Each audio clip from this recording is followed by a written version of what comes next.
we also received documents from the email account of Sally Yates. Remember the acting Attorney General Obama holdover?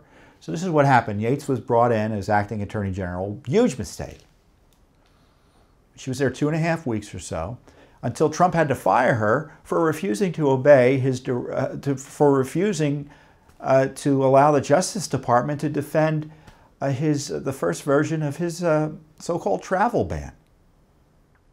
Really outrageous insubordination.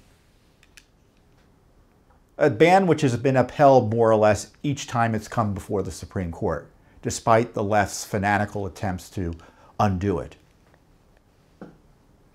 So what we did was we asked for emails about from her account, her emails from the 2.5 weeks she was acting Attorney General. So we finally gotten some batches. We had to sue for them, as we always do almost.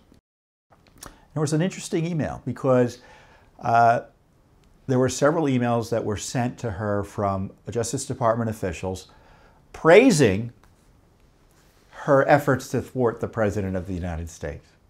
Really unlawful efforts, improper efforts, unethical efforts. And one of these emails came from someone called Andrew Weissman. And Mr. Weissman was chief of the criminal section, I think criminal fraud section of the Justice Department. He probably still is, but he's been assigned to Mueller's operation. Now, Weissman has got a real history. He's known, I think, as Mueller's mad dog or Mueller's bulldog. He was involved in the Enron investigation and prosecutions of Arthur Anderson that were overturned by 9-0. And all of these outrageous acts by Mueller's team were raiding Manafort's home with guns drawn, and kind of their aggressive tactics have all been tied to Weissman. But Weissman sends an email to Sally Yates. Let me make sure I have it here.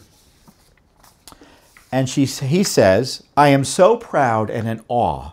Thank you so much. All my deepest respects." This guy is number 2 at Mueller's operation.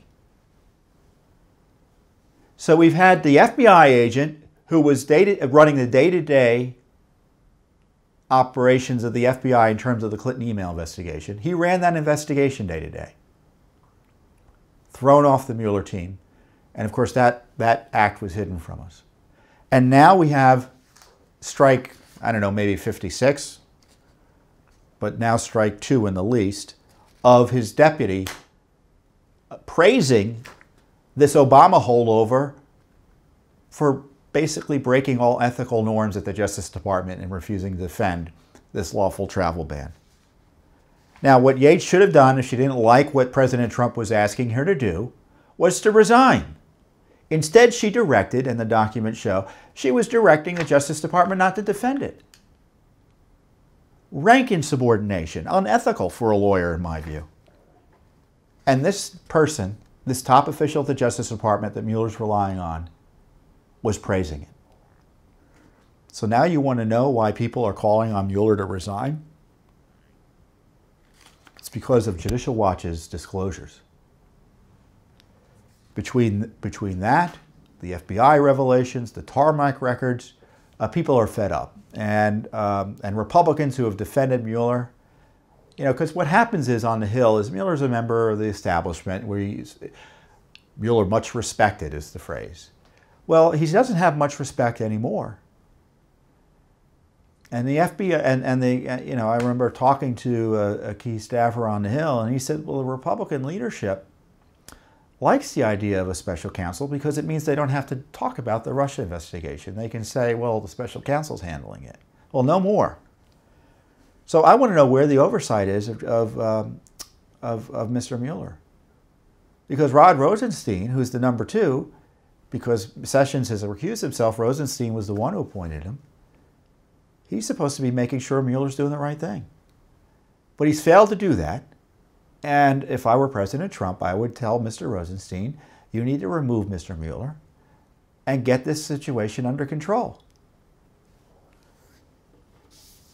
Again, Mueller's operation, the special counsel investigation into the Russia collusion allegations, which I don't even know if he's investigating it because he seems to be doing everything but investigating Russia collusion, has been compromised. Something needs to be done.